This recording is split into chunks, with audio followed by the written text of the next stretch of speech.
What's up guys, Mike here, the Detroit Borg, with a look at the all-new iPhone 5. Now I have the two color variations here, white and silver, and black and slate. That's referring to the two materials they're using, glass and aluminum. The white version is using white glass with raw aluminum versus the black version, which is using black glass and anodized aluminum for that color. Now I just want to show you guys, this is how they ship from Apple in these nice little containers here. Now they're available in three capacities, 16, 32, and 64 gig, with three pricing levels to match that: $199, $299, or $399 on contract, and add about $500 to that pricing and you get the off-contract pricing.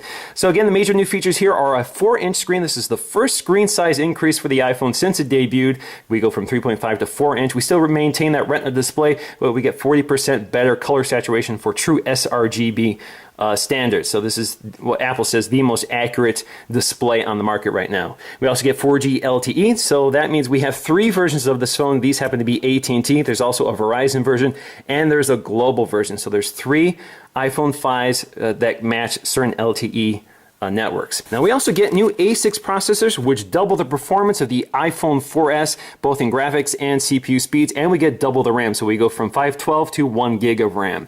So let's take a look around the box, starting with the white iPhone. So we have iPhone 5, the profile of the device, Apple logo, iPhone 5. You also notice they included a different type of font, actually kind of nice here, and the Apple logo. On the back you have our capacity and some information about the device. So let's go ahead and crack this open. Alright, so let's just lift the lid. There is the iPhone 5 resting in its tray, still wrapped in plastic. So let's just pull this up, set this aside for now, and we'll take a close look at that in just a minute. First up is the package contents. We have a little tab in here to lift up. You can see we have a little tray there. So on this envelope we have designed by Apple in California. We can peel this open, and what you're not going to see here on the US version is a SIM card ejection tool. Those usually don't ship in the US, but they do ship with the international version. So we have some literature, hello, which is basically a guide on how to use all the new features, particularly with iOS 6 on the new iPhone 5. We also have some basic info here, and of course we have very large Apple stickers. Now also new with the iPhone 5 are the new EarPods. I've already done a review on these, so I'll post a link in the description below so you can take a look at that. I really like these headphones. Now what's interesting here is that they've included a carrying case. So these are the EarPods with the remote and microphone, so you can control your phone directly from this piece that rests along the wire. These do sound excellent, definitely a big improvement over what existed, but I am quite surprised that they've included this sort of a carrying case with them. Usually they kind of just bundle them in a wrapper, so that's kind of nice. Here we have our power adapter, or wall wart rather. So this is our USB power adapter. Looks unchanged. In fact, they still have that green spot here just to let you know that this is not one of the recalled units.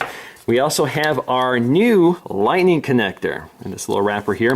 So the lightning connector now has this very, very small 8-pin connector that's all digital, no more analog. Of course, if you want to use your existing 30-pin dock connector products, you're going to have to buy an adapter, which Apple does sell separately. And we have a slightly shrunken down USB connector at the other end. All right, so let's just lift the plastic off the iPhone 5.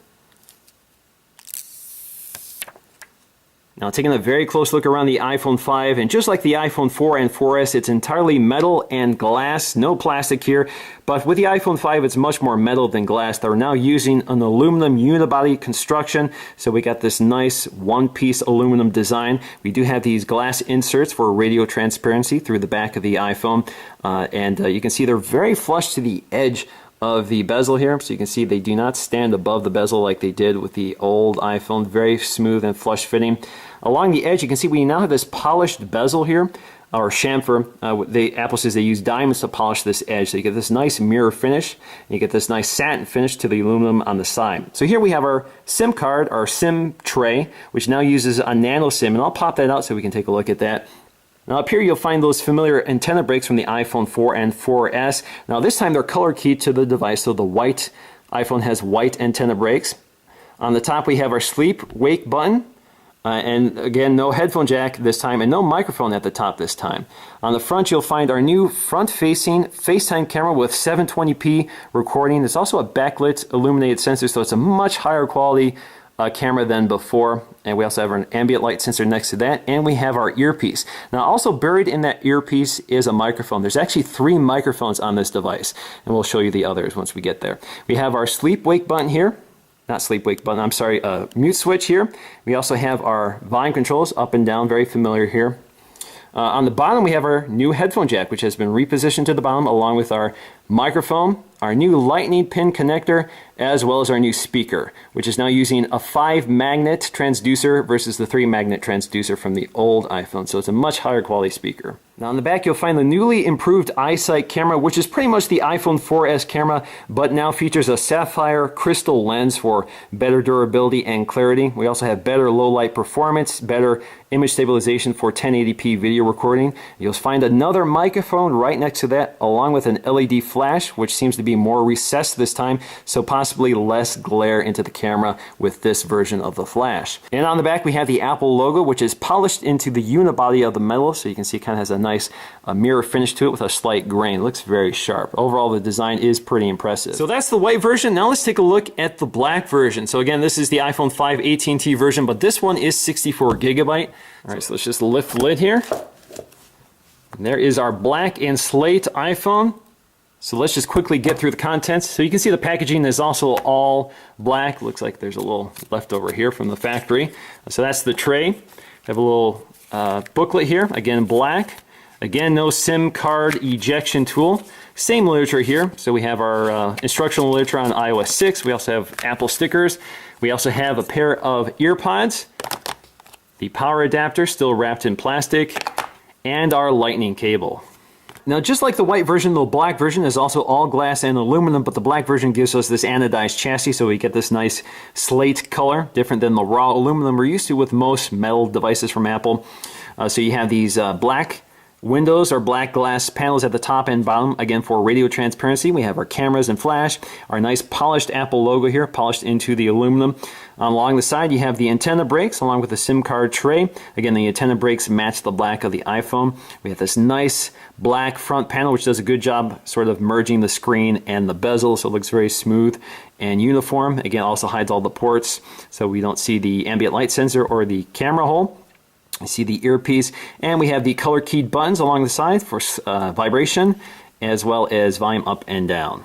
Now along the bottom again we have all of our ports along with the bezel, which is nicely polished to a mirror finish.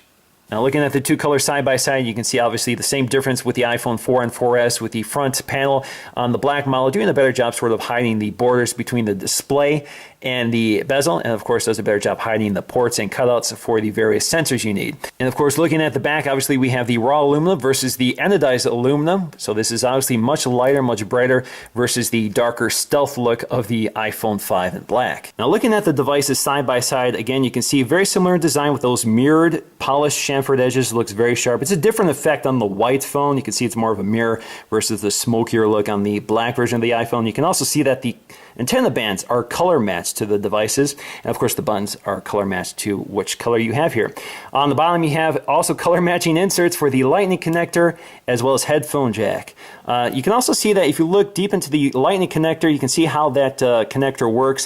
So you can see there's a single row of 8 pins along with friction fittings along the side, and that's how the connector works. Now what's great about the lightning connector is that it is reversible, so you can install it either way. So let's go ahead and check that out. So here we have the new lightning connector, again reversible, so you can see the 8 pins on either side. So you just pop it in, snaps into place, and it's pretty strong.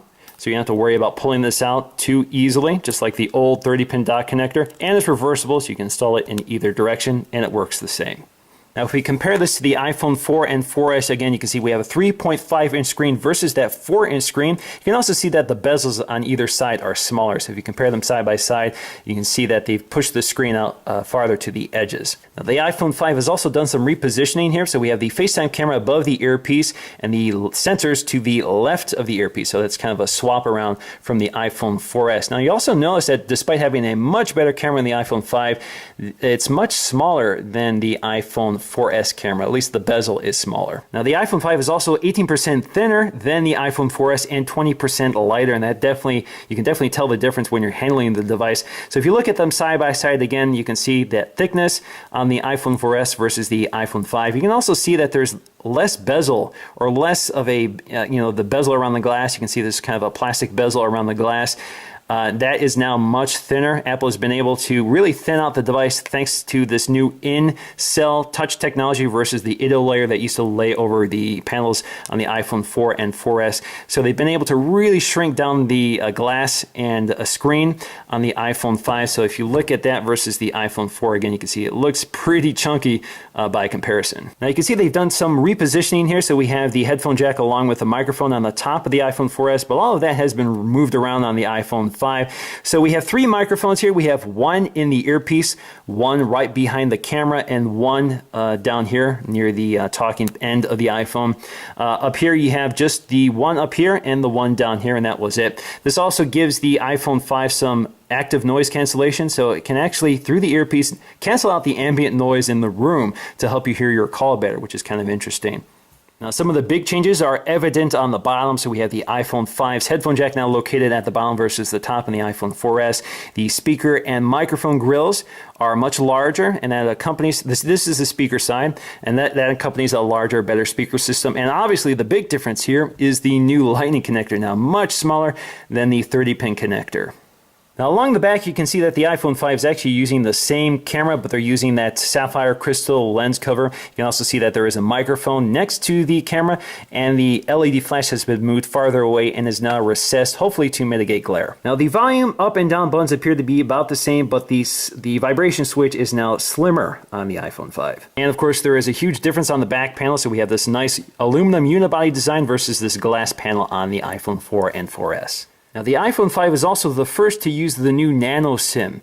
So I want to take a look at that. Now I have a spare ejection tool, which Apple didn't include, but I have one laying around. So all I have to do is put it into this port, pops right out. So we can grab the tray and slide it out. So there you go. That is the very, very tiny nano SIM card. So let's take a look to see how this compares to the mini SIM. Now the tray is very similar to the iPhone 4S, but you can see that it is quite a bit bigger by comparison to the nano SIM in the iPhone 5. Alright, so we spent enough time with the white version. Let's go back to the black version and set it up for the first time. So I'm just going to hold the sleep wake button up top and let it boot up.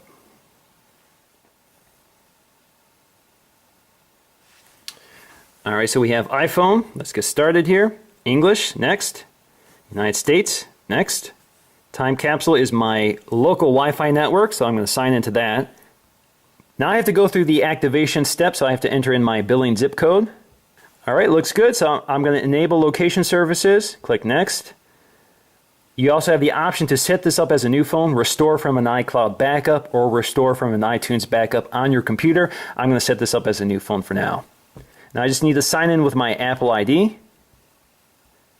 Next up is iCloud setup, and of course I want to use that. That will sync my calendars, bookmarks, reminders, everything you can think of. And now it wants me to back up to iCloud or back up to my computer. I'm going to say my computer for now. And I want to use Find My iPhone, which will allow me to track the phone if it's lost, lock it, that sort of thing. I'm going to use Siri, of course.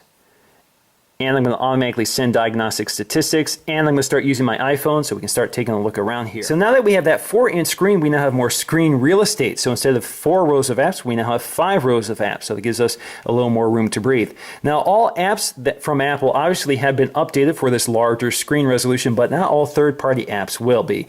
So that means that third-party apps will run in sort of a pillar box form. So basically they'll run on a 3.5-inch version. They'll run in their 3.5-inch version, so you'll see black bars at the top and bottom. Obviously, that's going to be less obvious on the black iPhone versus the white iPhone, but in time, once those apps are updated, they'll be pushed out to 4 inches.